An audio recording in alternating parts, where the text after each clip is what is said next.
This is epic, funny content. This is such good content, rah, ooga booga, ooga, ooh, kiss, oh my god. Ho ho ho, he, Marshall, I'm gonna, Jesus, fuck. It is I, the ghost of YouTube future. Why are you a radio? Wait, what do you mean? Why are you a radio? You said you're the ghost of YouTube future, right? Yeah, and? So, shouldn't you be like a robot or something? Like, literally anything from the future, not something from the past? Okay, well, first of all, fuck you. Hey, fuck you! No, fuck you. I said fuck you first. You can't say it back. Those are the rules. What rules? The YouTube future rules. But you're literally an object from the past. This is so fucking stupid. You're stupid. No, you! Okay. Look, let's start over. Hi, I'm the ghost of YouTube future. I came back in time to tell you that you need to do another series retrospective. Why? Because there's a new Halo game coming out soon, and if you want to get big, you gotta get ahead of that hype and get a solid Halo video circulating through YouTube's thick algorithm. What better way to do that than a retrospective that covers a bunch of the Halo games at once, dumbass? I don't wanna. What? I don't wanna. Why? You've already done a big retrospective before. Why wouldn't you just do it again? Do you have any idea how long that shit took me to edit? That fucking video was almost an hour long. I don't want to do that again. Now, if you'll excuse me, I have very important work to be doing. I mean, it'll give you an excuse to spend a bunch of money on that Master Chief helmet you've been eyeing. You can use it for skits or something. Consider it done.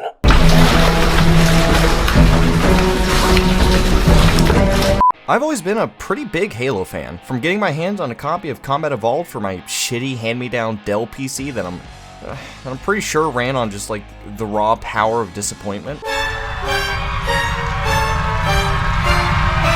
to going over to my friend's house as a kid to get my ass kicked in Halo 2 multiplayer, to plowing through Halo 3's campaign on Legendary, to grinding for hours to get my hands on that sick-ass EOD helmet in Halo Reach. Holy fuck, that thing looks rad. The series has always been a pretty big part of my life. I really do consider it to be one of the greatest series of first-person shooters ever released. And it's really popular with other people too, so I know I'm objectively right. Appeal to popularity, bitch! So with the new Halo game supposedly just around the corner, you can imagine just how excited I am to get my hands on it and see how it is for myself. And I know I'm sure as fuck not the only one in my friend group that's excited for it either. So, just like with the last series retrospective I did, I got together with my friend Narcost and my brother SystmMltdwn, and we put together another video going through most of the mainline games. I will be covering Halo 2, Halo 3, and Halo 5, Narcost will be talking about Halo 1 and Halo Reach, and Meltdown will be talking about Halo 4. So sit down, strap in, find your uncomfortably large Cortana Rule 34 collection, and let's jump right into it. Let's just jump into it.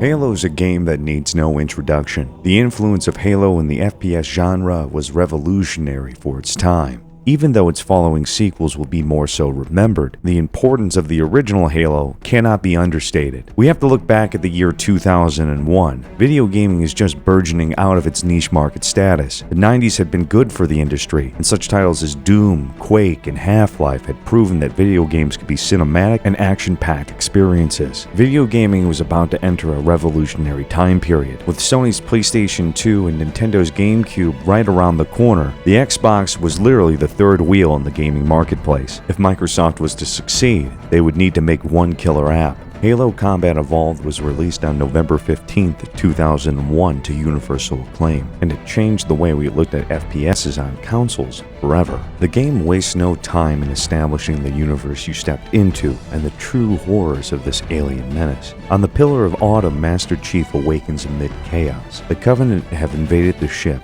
and are systematically killing everyone on board, and even worse, they are looking for the coordinates of Earth. Master Chief eventually crash lands on a ring world that contains a legendary weapon called Halo, a super bomb that can wipe out an entire solar system. I'm not even remotely kidding about that. Like, it's fucking ridiculous how explosive that would be. The practicality, whatever, we'll talk about that one later. But seriously, looking back at it, the opening is so straightforward and akin to Star Wars. Cortana is literally a blue woman who sends a message of hope, and a ragtag group of survivors end up destroying a plant-destroying superweapon. Whatever. But eventually Master Chief finds 342 Guilty Spark, who tells him that Halo was created to destroy the Flood. Fuck, how did I forget about the Flood? How can I put this nicely? The Flood are space zombies that look like giant infected hemorrhoids. This is where Halo takes a strong left turn and the precise combat is blown away by pure chaos. They absorb all native life and leave behind the sludge behind them that corrupts the world they touch upon. You know. It's like space AIDS, but I'm telling you, like when I played this game when I was like 11, these things freaked me right the fuck out. And they make these like weird wheezing, coughing things. It still really haunts my soul. Long before Portal, Halo took advantage of telling stories through the environment. Everything you come across is familiar, yet alien, and most of the hierarchy of the Covenant is not explained but shown through their battle tactics. Halo doesn't dump too much exposition on you, but rather shows you the threat in tangible ways. My favorite thing about Halo is how this hierarchy is represented in the battle itself. Traditionally in combat, the grunts are sent in first, followed by elites, and if an elite is killed, the grunts will panic and disperse. What I also forgot to mention is that the 1990s and the 2000s, your characters tended to be gods, wiping out hordes of enemies with massive weapons and explosions. You're not running at 500 miles per hour rocket jumping in Halo. You'd be an idiot to do that. Halo slowed everything down. It gave you opportunities to observe, prioritize targets, and then think strategically. Often just running into a room guns blazing will end with you getting teabagged by an elite within seconds, especially on the higher difficulties. Did I mention the music? The music is incredible, even by today's standards. Gamers who haven't even played Halo recognize the main theme. The sound of a choir hymn will be in the room in seconds, and you know you're in for something epic. Honestly, the score by Martin O'Donnell does nothing but enhance the game and gives it a life of its own through his composition. Halo wouldn't nearly be as engrossing if it wasn't for the score. It seems to know when you need a boost or to bring you into the warped horror of the Flood. It's too good for words to describe, and you're doing yourself a disservice by not listening to it. Seriously, after you're done watching this video, just go and listen to the theme and tell me you didn't just a little bit. Sorry, there's just so many components to this game that are good that I forgot about the storyline. Sorry for the segue, but eventually Master Chief ends up blowing up the Halo device, but the game ends with a tease for a sequel. Halo 2 was still years away, but I remember fantasizing where this could take the series. If only I had known. Why don't you tell them about it, Freeze? Sir, permission to leave the station? For what purpose, Master Chief? To give the Covenant back their bomb. Permission granted. Come on! Fucking fit, damn it!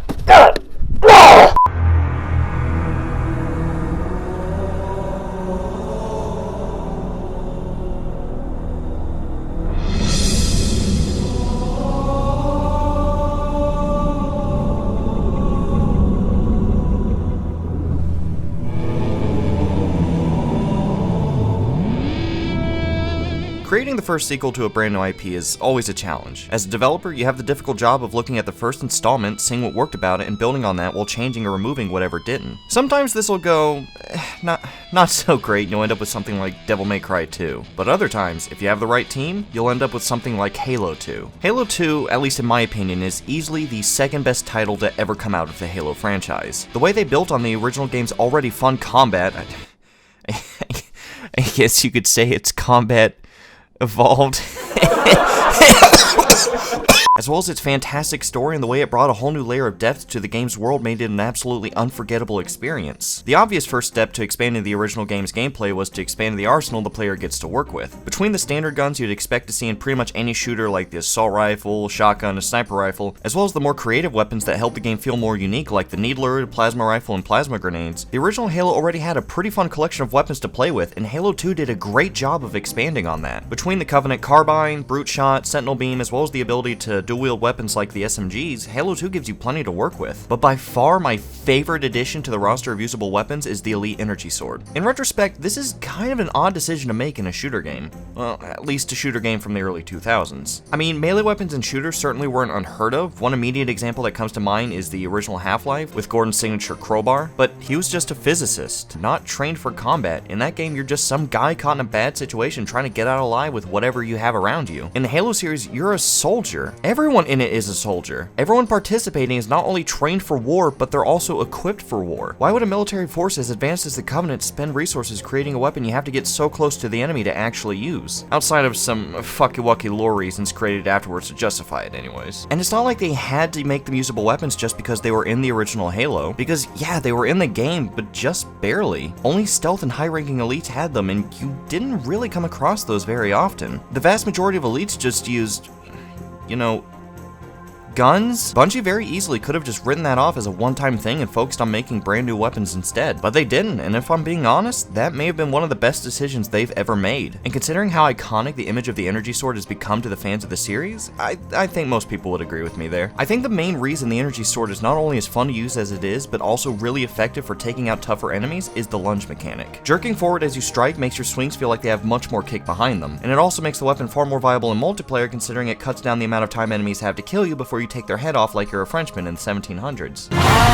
And that right there is what makes this sword so unique for its time. It's not just some shitty little knife or crowbar or whatever backup weapon the game gives you for when your main weapons run out of ammo. This is your main weapon. It's equally as viable in combat as any other gun in the game. Hell, there are plenty of situations where the energy sword is far more useful than basically anything else you could have equipped. But setting all the cool new guns aside, I think easily my favorite thing about this game is its story. Halo 2 did something unique that I don't see happen very often in video games. It starts off by showing the consequences of your actions in the original game. Not just the consequences on your side, but on the enemy side as well. Halo 2 kicks off with the commander of the enemy troops from the previous game being punished for his failure to stop you. These shots, juxtaposed with shots of the Master Chief being celebrated and rewarded for his accomplishments, show the former commander being stripped of his rank, stripped of his honor, brutally tortured, and used as a public example for what happens to those that fail in such a monumental fashion. And through these scenes, not only does the game sort of...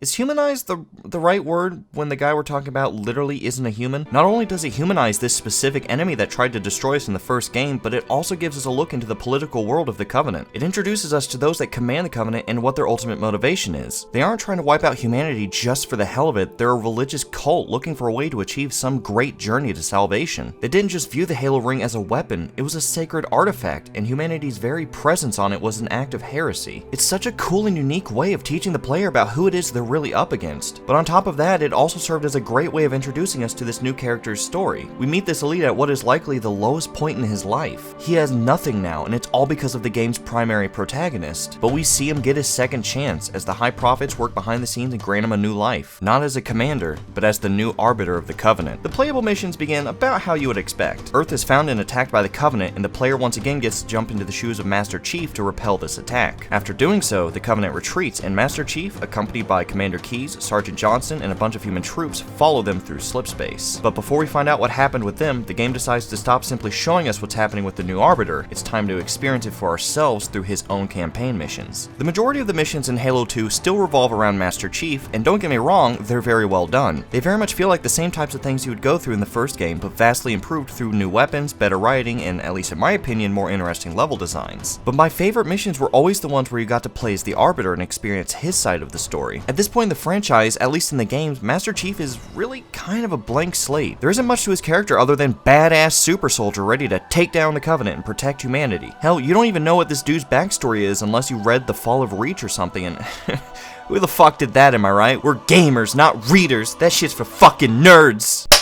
Got him! But the Arbiter? Now we have a real character on our hands. We actually have an idea of what this character's backstory and motivations are. And as the campaign develops, you get to see his beliefs challenged and allegiances change. You don't get that shit with Master Chief. He's just, haha, alien thing goes splat. Plus, you get to use the Elite's cloaking device during his missions, which is fucking cool. That's the only reason you need to prefer playing as the Arbiter over Master Chief. Suck my dick. As the game's campaign progresses, it throws another interesting curveball at us. Much like in the first game, the Covenant's dumb fucking around on the Halo installation releases the Flood. However, this game introduces us us to something that gives the Flood far more depth than they originally had. In the original game, much like Nar said previously, the Flood essentially felt like weird-looking space zombies, just big-ass balloon tumors that attach to and control organic creatures, living or dead. But there's a little more to them than just that. Even back then, between being able to use what was to them alien weaponry and methodically collecting bodies for future use, it was pretty heavily implied that they had at least some intelligence beyond just a raw instinct to kill. But this game reveals that they're far more than just semi-intelligent zombies. This game introduces us to a new aspect of the Flood.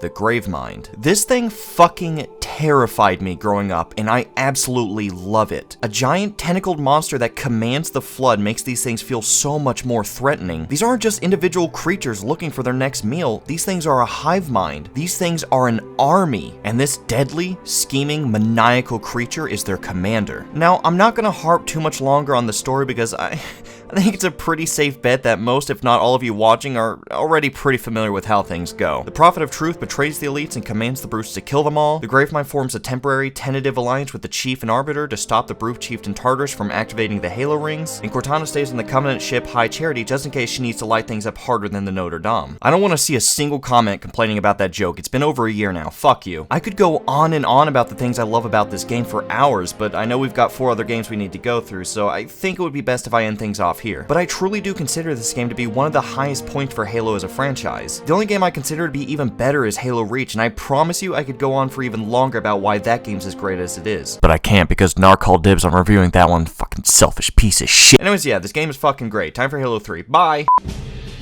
What exactly do you think you're doing, Reclaimer? Finishing the fight. Over my dead body you are. Come on, you can't be serious. Take this, you bipedal wet toe freak! You're cheating! That's cheating! At least my parent company made me with love! Me fucking covey slug. No! Haha, yes, take that, you beta cunt. Hey, what you playing, guys?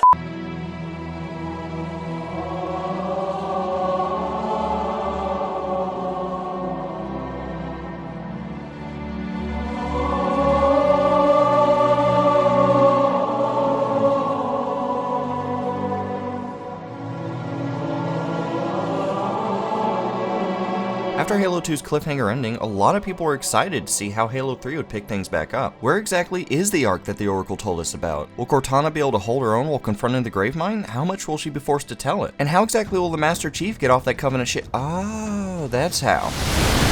Halo 3 is a weird one for me. On the one hand, this game does a very good job of building on the mechanics and story beats introduced in the previous games, and serves as a satisfying ending to a well-loved trilogy. On the other hand,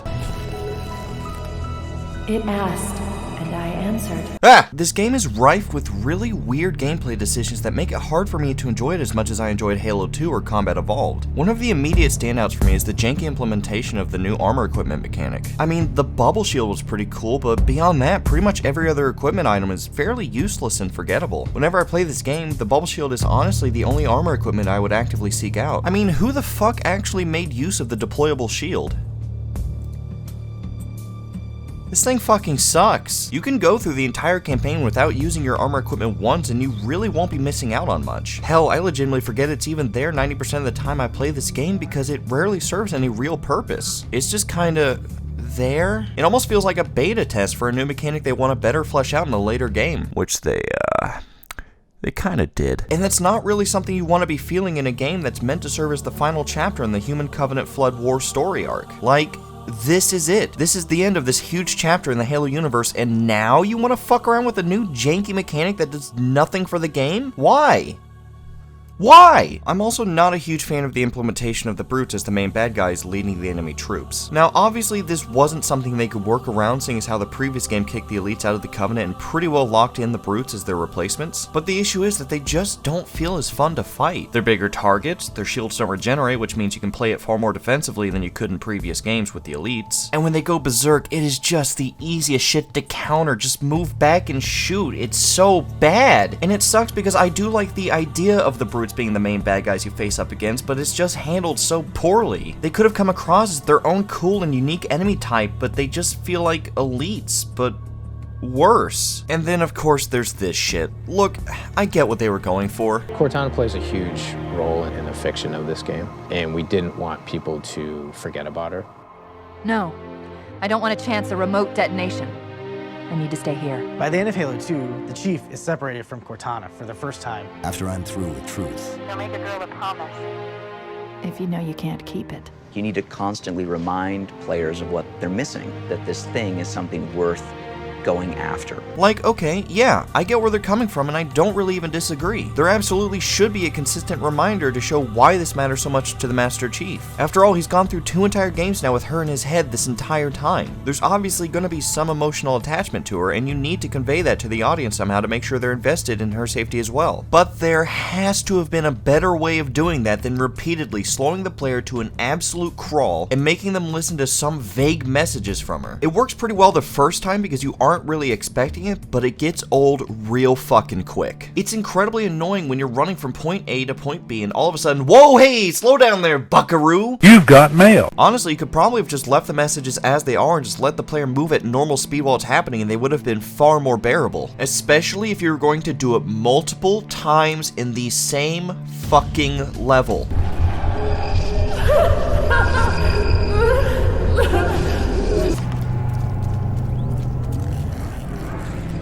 I have walked the edge of the abyss. I have seen your future and I have learned. There will be no more sadness, no more anger, no more envy. This is UNSC AI serial number CTN0452-9. Stop! But despite all that, there are plenty of gameplay additions that help keep 3 really fun to play through. The Spartan laser is really fun to use, the Hornet is probably one of the best vehicles ever put into a Halo game, and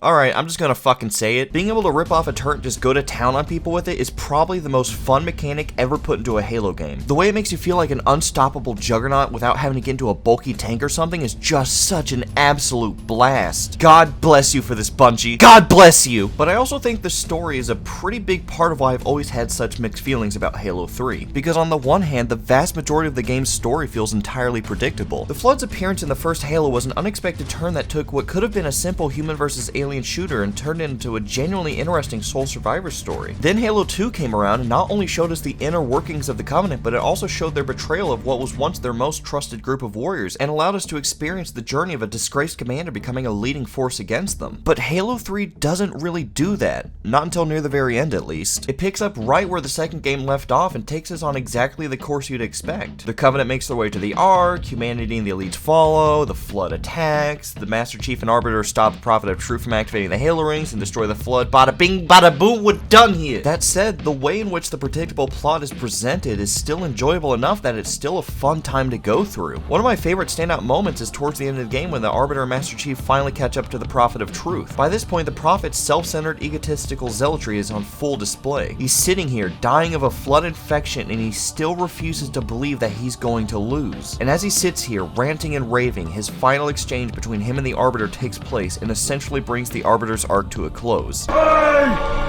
am Truth, the voice of the Covenant! So, you must be silenced.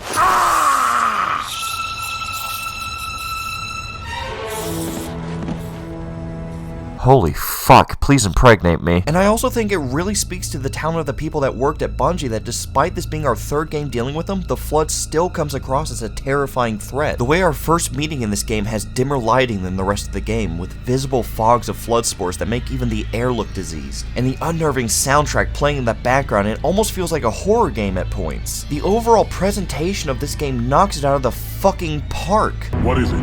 More brutes? Worse. Holy fuck, please impregnate me! And remember how I mentioned that there is an unexpected direction the game takes, but not towards the end of the game? Well, it turns out that between the first game and now, the Ark has been building a replacement for the Halo ring you destroyed in the original game. And not only that, but when we find Cortana, she still has the activation index from when she stole it from 343 Guilty Spark way back then. As someone that also reuses his own old content all the fucking time, that's pretty damn impressive.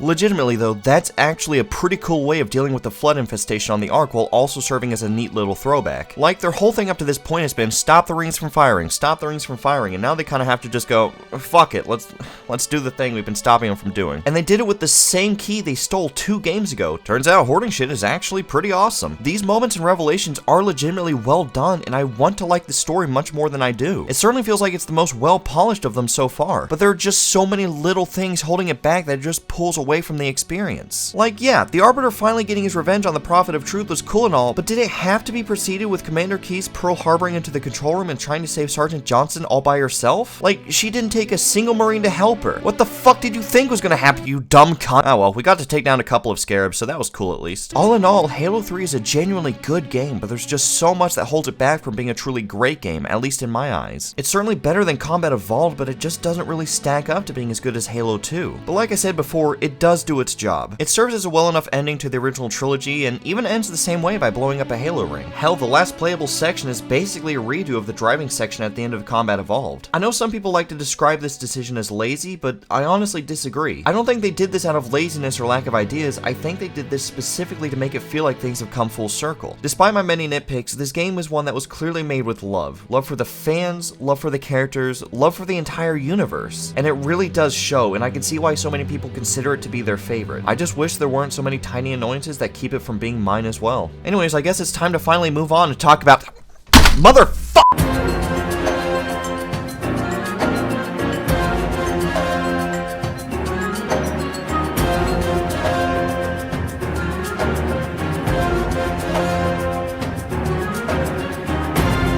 Do you get the joke, pussy boy?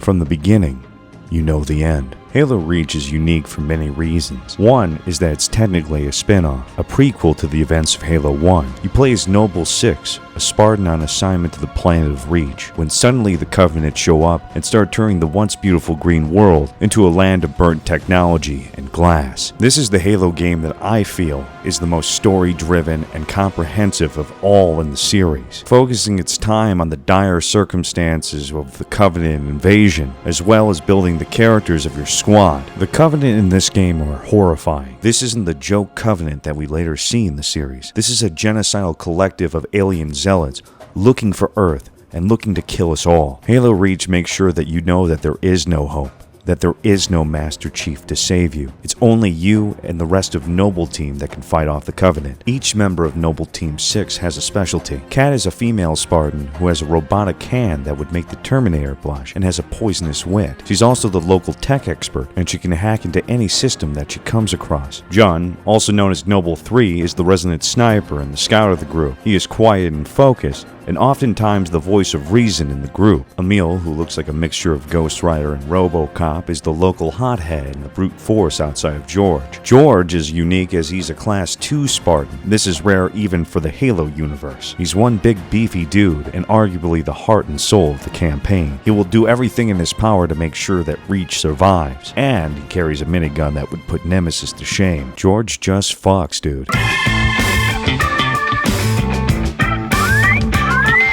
Finally, there is Carter, who's the leader of the group. He's tactful and selfless, doing everything in his power to ensure his team survives. The beauty of Reach is that each level incorporates a bit of the personality of your unit. Long before Game of Thrones, Halo Reach was building connections with your castmates before brutally killing them on screen. You get to take part in this carnage through the eyes of Noble 6, a new recruit that was recently stationed to Reach. There's not much explained about this Spartan, other than that he has a tendency to be a lone wolf, but he's able to handle weapons both from the Covenant and human technologies with great efficiency. Noble 6 is the perfect blank slate, an avatar to entrench yourself into the world of Halo. The campaign takes place over the course of 3 days on the planet of Reach. You go through the first several levels returning the fight to the Covenant and scoring small victories across the surface. You visit once beautiful beaches and villages that were populated by humans, only to see them commandeered and ruined. This is no storybook ending, and the game has a way of getting getting your hopes up, but then the tides of war start turning. The skylines begin to fill up with smoke. There's destruction everywhere. There is a human population that is disappearing rapidly. Supplies begin to run thin as the Covenant hammer the planet with their massive numbers. Through several scripted moments throughout the campaign, we lose members of Noble Team. For example, Kat is shot in the head right in plain view in front of the rest of her team. One lone jackal to blame for taking the life of one of your teammates. Emil has one final stand against some zealots. Carter sacrifices himself by ramming into a scarab and saving the remaining team members. As your teammates fall, so does Reach. The Covenant army is too overwhelming, and they're gonna glass the remaining parts of the planet. Your final mission is to set the Pillar of Autumn free, the very same ship that contains Master Chief, the final hope for humanity. Eventually, Noble 6 is successful in his objective, but now he must face the remaining horde of the Covenant. The final episode is called Lone Wolf, and it's an unwinnable battle, and I think one of the greatest battles in video gaming history. Your objective? Just one word: survive. No matter what you do, move too far away, you die. Survive for too long, you'll die. Eventually the credits will roll, and despite the grim ending, we can smile knowing that Master Chief is safe, and eventually the Alien Covenant will be defeated. Halo Reach is a roller coaster of emotion, and it doesn't hold back the horrors of war and establishes the menacing threat that is the Covenant. But despite all of this, it might surprise you that Halo Reach was quite hated when it first came out. The biggest culprit and complaint actually being the fact that there was recoil in the game. Abilities such as armor lock were widespread and hated because it brought the game to a standstill. People didn't like the sprinting system. People didn't like the fact that you didn't get to play as Master Chief, and there shouldn't be any other video games outside of the mainstream trilogy. Proving yet again, gamers can't handle any sort of change whatsoever. But I couldn't help but believe that it helped balance out the multiplayer. You couldn't just spam the triggers as fast as you could anymore to get a kill over another character. You had to slow down, make sure that your shots counted. Reach is much more tactful than the other games in the franchise, just because there's opportunities to get around the map in different ways. No more need to just do crouch jumping or to shoot barrels and make guns fly your way. Get a jetpack, fly up to the top, get the sky on them, shoot them down. It's incredible. Then there was abilities like Sprint, which were just, dire and casual things at that given time. Call of Duty had been out and proved that, yeah, you can have sprints all the time. Wow, great idea. But it worked great. Made sense in the Halo universe. You get tired being a fucking 3-ton monster. Then there was Armor Lock.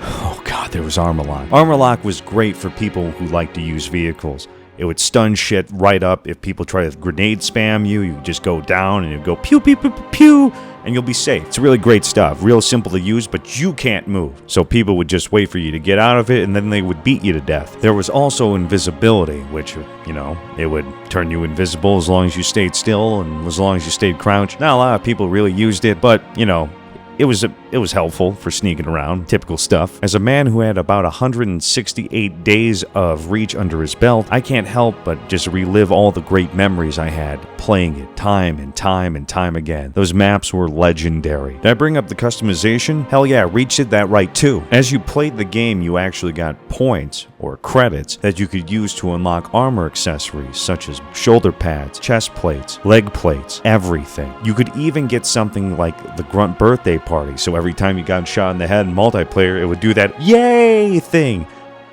Freeze, just put that in. Fuck you, I won't do what you tell me! And when me and the boys would play multiplayer and the campaign, we would all have our own look. That's what made it so great. Each one of us could have a unique look that carried into each one of the cutscenes. So go and eat my ass, The Witcher 3. Halo Reach was doing it way back in the day. In conclusion, Halo Reach is a 10 out of 10 for me. It captures the essence of the Halo universe and is respectful to the source material. Just do yourself a favor and play it as soon as you can. It's available in the Master Chief Collection right now. Like really, it's that good, really. Wait a second, I have a fucking idea. Get on top. Yes! Poor man's tank, dude. The ultimate death machine. Let's go! Beep, oh, God. beep. Oh, fuck. I think that went great, dude. This time you can ride me because I have my clothes on. It's okay. Come ride me. It's okay. It's wholesome.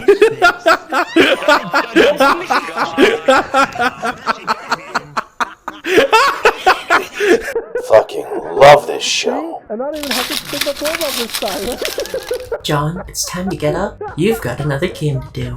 No. John, get up. No! Fuck you! John, get up now! I'm watching something here! If you don't get up right now, I'll start wearing clothes so you can't see my video game titties. God damn it. Fine.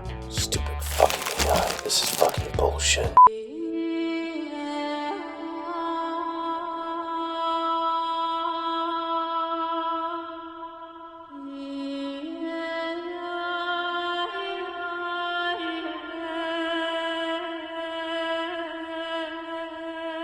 Halo 4 is the switching point between Bungie and 343 Industries' era of Halo games. Under Microsoft, Bungie was only allowed to work on Halo games. Having grown tired of only making Halo games, they made a deal with Microsoft. They completed their contractual obligations and were allowed to become independent again. With 343 taking the reins, they began their efforts to take Halo in their creative direction. Early on, they stated they had wanted to make Master Chief to feel more badass because he is a genetically modified super soldier in a state-of-the-art powered exoskeleton armor, a suit that only Spartans could wear without killing themselves. On top of that, they had wanted to add a human element back into the Chief, allowing for emotional conflict and deeper storytelling. However, they missed the mark and these decisions were not fully realized and led to just an okay new entry into the main series. The first of the noticeable changes 343 made was in the art style. This is immediately apparent from the beginning with the changes in ship design, Master Chief's armor, and Cortana's appearance. Right off the bat, 343 retcons Master Chief's armor, giving it a redesign, even though he was in cryosleep and his armor should not have changed. Their only in-game explanation they give is Cortana saying, "I rewrote your firmware while you were out." Cortana continues to look more human by sprouting toes, I guess.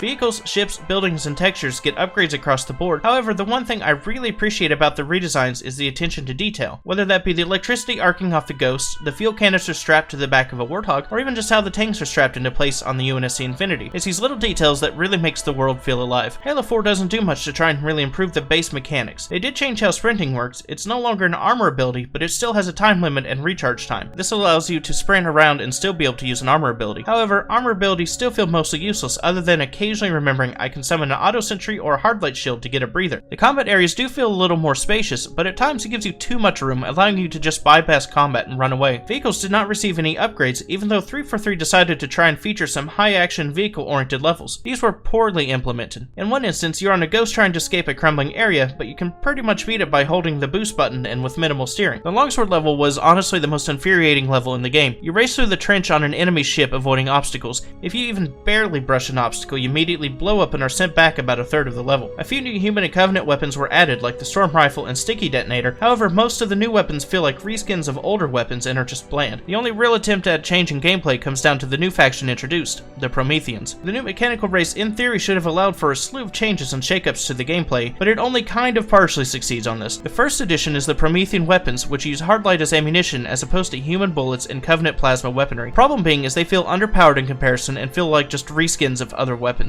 Not really innovative. No Promethean vehicles were added in this game. However, this is negligible considering even the currently existing vehicles can be pretty much ignored with the exception of a couple levels. However, 3 new enemy types were added. The first being the Crawler, which is unfortunately not a good boy.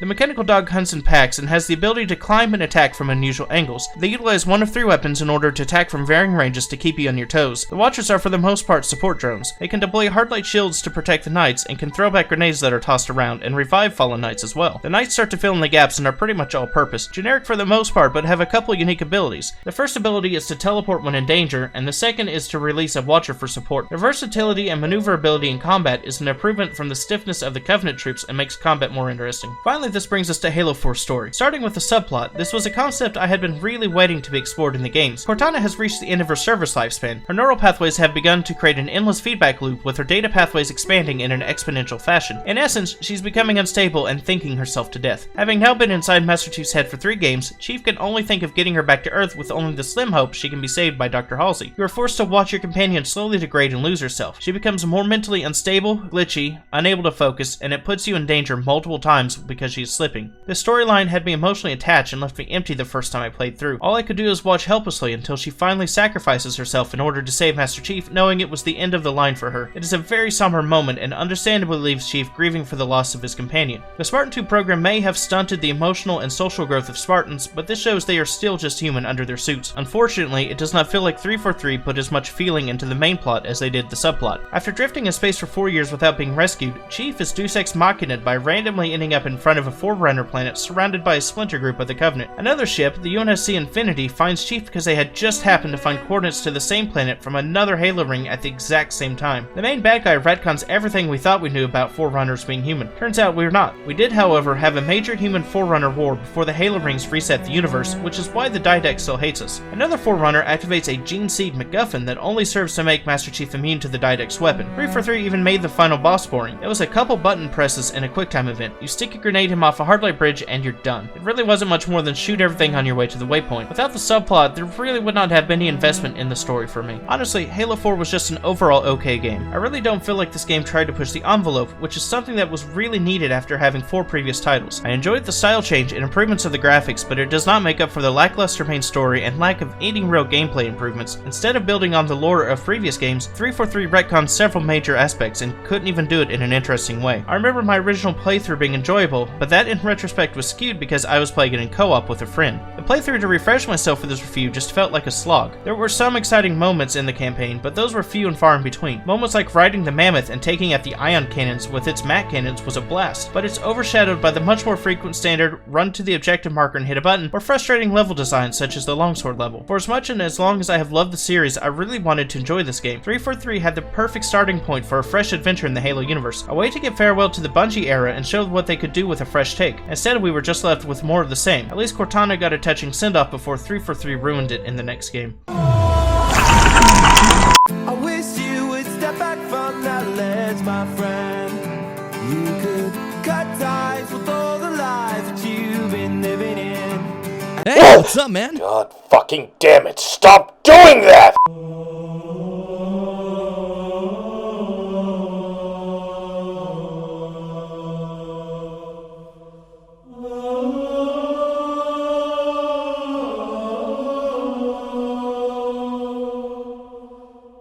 Halo 5 is the worst Halo game ever released. The whole thing almost feels like an anime game with a Halo skin just wrapped around it. It's basically the full video game equivalent of when a character from one game is playable in an entirely different game. Like, yeah, Emil is in Gears 5, that doesn't make it fucking Halo Reach. Now don't get me wrong, I'm a pretty big fucking weeb. I love me some anime shit, but holy fuck, it is pretty jarring to go straight from this. Our duty as soldiers is to protect humanity, whatever the cost. You say that like soldiers and humanity are two different things. I mean, soldiers aren't machines. We're just people. To this.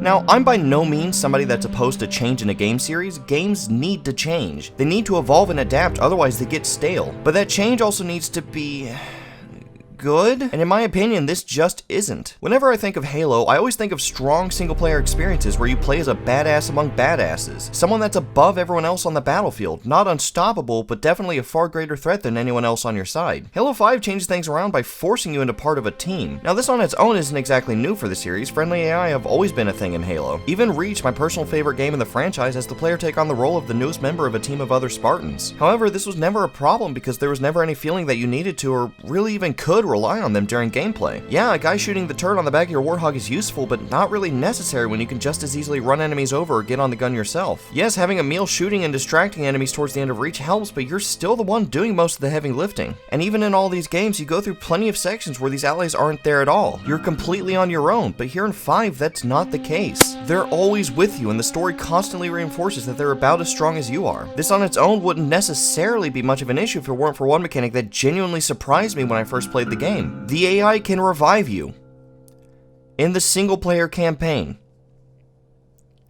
fuck you. This single mechanic completely throws off the entire feeling one should have when playing through the campaign on their own, because it basically advertises to the player what the campaign is really meant to be. It wasn't designed as a single player experience that has the option of co-op in case you want to play with your friends. It's the other way around. This is a cooperative campaign that they simply give the player the courtesy of allowing them to tackle it on their own. Now, I'm very much aware that this specific issue I have with the game is just an issue of personal preference, because I am very much a person that prefers a good single player experience over one where you feel like the game is supposed to be done cooperatively with your friends. This on its own isn't enough for me to fairly say that this game is dog shit. But don't worry, there are plenty of other reasons for me to say exactly that. Now, I don't think I can really talk about Halo 5's gameplay without first talking about something that's been a somewhat divisive issue in the Halo community for quite some time: the ability to sprint. From Combat Evolved to Halo 3, the only way the player had to boost their base speed was through the use of vehicles. This changed with Halo Reach when Bungie built on their armor equipment system from Halo 3 and implemented a sprint ability that depleted and then recharged. 343 then doubled down on this in 4 and 5 by making sprint an inherent ability instead of a specific piece of armor equipment that needed to be equipped. Looking back, I think not having the ability to sprint in the original trilogy is something that actually worked in its favor. You see, sprint in a shooter game doesn't just serve as a way to get from point A to point B faster, it also serves as an out for when you need to disengage from a fight quickly. Not being able to get away quickly in the original trilogy meant you had to think carefully about how to confront a fight. You can't just run into the middle of a group, kill some people, and expect to get out of there fast enough to survive. You need to pick off enemies while keeping in mind your immediate surroundings so you can get to cover quickly if things get too dicey. In 4 and 5, that need to think is greatly reduced, because now if a group of enemies is about to kill you, cover doesn't have to be so immediate. You can get to something further away in a shorter period of time. Again, basically giving the player an out in case they got a little too cocky. Now, giving the player this option isn't necessarily a bad thing in my opinion if it's done intelligently. In fact, we can backtrack to Halo Reach as an example of it being done very well. This game actually gives the player several methods for saving their own skin when being overwhelmed. From sprint to the bubble shield to armor lock, you have plenty of ways to avoid getting murdered when you might be otherwise outmatched. The reason this works so much better in Reach than in 4 or 5 in my opinion is because these abilities work in different ways and can be more or less useful in different situations, but you can only have one at any given time. Sure, you can have sprint, but at the cost of not being able to use any of the other valuable armor abilities that might be even more helpful. And like I mentioned before, it depletes and then has to recharge just like every other piece of armor equipment, meaning you can't just constantly run back and forth. This forces you to not only think about whether or not you want to sprint, but about when to do it. This enhances the player's ability to avoid death in combat while still preserving the gameplay motivations to think about combat tactically. By separating sprint from the armor equipment system, Halo 4 cut down on this need for tactical thinking, and Halo 5 makes it far worse. You see, while giving the player the option to sprint whenever they want does make it so you don't have to think quite as tactically, it is ultimately a fairly subtle change that doesn't affect anything too drastically on its own. It made Halo 4 feel a bit more forgiving, but not nearly to the point where you felt overpowered. Halo 4 still plays pretty much exactly how you'd expect a Halo game to play. The thing is, you have to keep in mind that these mechanics aren't put into place in a vacuum. The effect a mechanic has on the gameplay experience is amplified by how it interacts with other mechanics. The ability to sprint in Halo 5 whenever you'd like, for as long as you like, when combined with the fact that you can now be resurrected by friendly AI, who are also capable of sprinting by the way, almost makes it feel like your combat decisions have no consequences at all as long as you don't stray too far from your team. A huge part of what made Halo's combat so fun up to this point was having to think strategically about how to deal with the enemy forces in front of you. But now you don't have to think tactically whatsoever. You can freely run into a group of enemies, shoot willy-nilly, and simply run out if there's too many to take on yourself. And even if you fail, you'll probably be picked up no problem. This kills off a lot of the tension a player might otherwise feel during a tough fight in the campaign. And this isn't even to mention the addition of the ground pound and Spartan charge abilities, which go beyond just not punishing the player for recklessly running into groups of enemies. They actively encourage it. Another issue I have with the game is the way it handles the addition of Spartan Locke and Fireteam Osiris as new protagonists whose missions take up a large chunk of the campaign. Like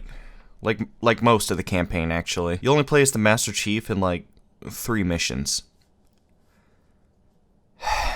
Now, based on my review of Halo 2, I think it's pretty obvious I am by no means against other characters taking the spotlight from Master Chief. But the difference here is that Halo 2 actually gave us a reason to give a shit about the Arbiter as a character. They directly tie him to our actions in the previous game and use his character arc as a focal point for the Prophet's betrayal of the Elites, which has a massive impact on the story as a whole. Spartan Locke just kinda shows up? Like the game just goes, here's a cool new badass to play as, have fun! There's nothing to his character in the game. There's no interesting reason to show his perspective, and he never goes through any sort of character arc. The closest we get to his character experiencing any change is that at first he's assigned to find the Master Chief and bring him home against his will, but later he has to save the Master Chief and bring him home, but with consent. Wow! There's also the issue that playing through Locke's missions literally don't feel any different from playing through the Master Chief's. In Halo 2, there were very distinct differences between their campaigns. While Master Chief could certainly find and equip Covenant weapons, he almost always started off with human weapons, and the game made sure that there were plenty of those to go around. There's a very clear focus on making sure the Master Chief has access to human methods of wiping out enemies. The only real exception is late into the game when he's stuck on the Covenant ship High Charity, which, I mean, yeah, no shit, you're gonna have to rely on Covenant weapons. And the reverse is true for the Arbiter. Covenant weapons and vehicles are the clear focus, and they even give him the Elite's active camo to boot. You can feel the differences between their two sides of the campaign, but the Master Chief and Locke? There's literally no difference other than which AI's mouth dialogue comes out of. There is no tangible gameplay difference between the two. But you know what? Hey, despite these issues, it's still a Halo game, and Halo usually has a pretty solid story despite whatever nitpicks I have about individual games. I wonder what interesting new villain this game has for it. God, I fucking hate this game. Okay, so this game decides that actually Cortana isn't dead. She managed to survive the Didax ship getting Nagasaki'd and found herself on the Forerunner planet Genesis where they just happen to have a cure for rampancy. Go on, Cortana, just take a big ol' sip of that off-screen cure juice. That's a good girl. And on top of this, now she wants to assume the mantle of responsibility and maintain peace in the galaxy by subjugating it, basically. This is really out of left field for her character. Throughout the 4 games that she's properly presented in, there's never any hint that her character would start to view interplanetary domination as the best way to achieve peace. She's always seemed pretty happy to just help John blow up the invading Covenant forces and call it a day. You don't ever see her go, boy howdy, it sure would be easier if I just ruled over these guys and also maybe ruled over humanity too. And the funny thing is, they do kinda try to explain this in the game, but like with one throwaway line, and then like that's it. It's just never addressed again. You know what I did to create the Spartans, all in the name of the greater good. Doctor, we don't have time. Cortana is built from a matrix of my own mind. The domain gives her incredible power. I understand. Oh, okay. But I mean, hey, at least she has a pretty cool outfit now, though. That's pretty dope. I mean, I certainly have no issue with video game titties, but I mean, come on, this outfit actually looks pretty cool. The art style makes the Arbiter look fucking dumb, though. It honestly makes me kind of sad to think about how low this franchise's storytelling has fallen with this latest installment. I'm personally not a big fan of Halo 4, but at least things still felt like it was Halo. There were character dynamics that were genuinely interesting to watch unfold, and plot points that honestly kept me interested in seeing whatever came next. But 5, I don't care about basically anyone here. Cortana's entire return just feels forced. The only person in Fireteam Osiris I have any familiarity with is Buck, and even the game gives us no reason to give a shit about his character. The game tells us that Master Chief's blue team are like family to him, but don't really show it outside of one cutscene. There's no chemistry between any of them. In Halo Reach, you get to see the way the other members of Noble Team interact with each other pretty much immediately. They each have distinct personalities and play off each other very well. They actually act as though they've known each other for a long time. But Blue Team in Halo 5, they just sort of tag along with the Master Chief against its will, and that's it. They're just kind of there. The only character I find myself enjoying is Master Chief. This is probably the one aspect of the campaign where I feel genuinely invested. They do a pretty good job of portraying the struggle Master Chief is going through as he's forced to come with terms with the fact that his longtime friend is now a threat to humanity and needs to be stopped. Not his AI, his friend. One of my favorite aspects about Halo 4 was that they finally began to properly explore John's humanity. Although they gave him some personal motivation in 3, it was still pretty bare bones. 4 was the first time where it felt like they were really beginning to delve into his character, and I was excited to see how they would build on that in 5. And you know what? They do a pretty good job whenever he's on screen. I know we have a disagreement, but once you understand my plan... Your plan is we do as you say. I'm offering people a chance to be more than they are naturally. Like Dr. Halsey did for me. But even then, what character development we see from him is pretty hampered because he's basically relegated to the sidelines so the game can focus on Locke. So even the one aspect of the campaign that I did enjoy is held back for characters the game gives us no reason to fucking care about. But despite all of this, the most egregious aspect about this game isn't even a component of the game itself. Its greatest sin, at least in my eyes, was its deceptive marketing campaign. I feel like any Halo fan will tell you that as a franchise, Halo has always had a pretty solid track record of good advertising. I can't tell you the number of people I've heard mention that Halo 3's Believe campaign is their favorite of any game ever. And honestly, Halo 5's was incredible as well. Its Hunt the Truth ads painted a picture of a game showing two separate perspectives of the same story. It painted a picture of Spartan Locke viewing the Master Chief as a betrayer. It painted a picture of Master Chief viewing Locke as exactly the same. It painted a picture of a game centered around these two powerhouses going toe to toe. The fate of millions depending on how their conflict resolves itself. When I saw these trailers, I was fucking hyped. I was ready to see what this game would have in store for me. And it was all fucking bullshit. The advertisements showed Master Chief facing off a Guardian all by himself, except in the game, his team is literally always with him every step of the way. The advertisements showed us Locke and Master Chief actively trying to kill each other and just about to succeed, except in the game, Locke is just trying to bring Chief home, and the only time they fight, Chief just freezes up Locke's armor and runs away. The advertisement shows us news of Master Chief's death, except in the game, no. Every single thing they put into these advertisements to get people hyped, every single fucking thing was a lie. An ad campaign doesn't have to accurately detail and spoil major plot points. In fact, it should actively avoid that. But it should never, by any means, lie about what's in the game. And that's exactly what they did with Halo 5. The commercials for Combat Evolved kept the existence of the Flood completely hidden so that their reveal in the actual game would serve as a genuine surprise. But it was still honest about the game aspects that it did show. It was direct about the fact that you would be facing against an alien force known as the Covenant. It didn't lie about what it was showing you being in the game, it just didn't show you everything. Halo 3's Believe campaign largely focused on veterans reminiscing about the events of the Human Covenant War years after it had ended. This was incredibly vague and told us little about the actual game itself, but still served as an excellent and emotional way to build hype and appeal to hardcore fans that were already invested in the universe. These are both very good ways of advertising a game without giving away too much about its story, but straight up presenting something as if it's a major plot point when it factually isn't is not a good way of doing this. That's not clever marketing, that's just fucking lying. Hunt the truth, more like hunt the not truth. Fucking got him. 343 sold people on the idea that this game would prominently feature a tense battle between the Master Chief and Spartan Locke where both sides view the other as a villain. They sold people on the idea that this game's protagonist had made serious, morally great decisions with consequences that make it difficult to view either side as being truly heroic. They sold people on the idea that either the Master Chief dies or that there are false reports as part of some sort of conspiracy. Instead, what we got was a team of Spartans following up on a lead against their superior officer's orders, another team meanderingly giving chase to bring them home, and both sides returning home as allies once the true villain is revealed, without either side ever having been at risk of being seriously harmed by the other. You know, I wanted to like this game. I really did. Halo has always been one of my favorite gaming franchises, especially when I was growing up. I still have fond memories of playing through the Halo 2 and 3 campaigns multiple times with my brothers. Even to this day, we still occasionally go back and play Reach on Legendary because it's just so fun for us to play together. I truly do have nothing but love for Halo as a franchise. But with the horrible taste 5 left in my mouth due to the idiotic gameplay decisions, horrendous storytelling, and their dishonest marketing campaign, I'm worried. I want this franchise to succeed. I want the current generation of kids to have the same fun time playing Halo with their friends that I did when I was growing up. But right now, 343 has painted a pretty bleak picture of the franchise's future, at least in my mind. I only hope they've learned from the mistakes they've made here and turned things around with Halo Infinite. I mean, hey, who knows? Maybe 343 will have the redemption arc of the century and produce a genuinely fantastic Halo game worthy of its title. But I guess just like with Halo 5, only time will really tell. Here's hoping.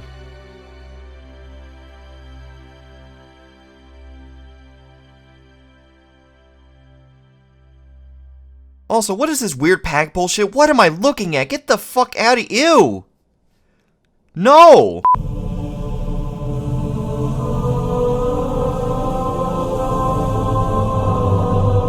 And there it is, every Halo game reviewed.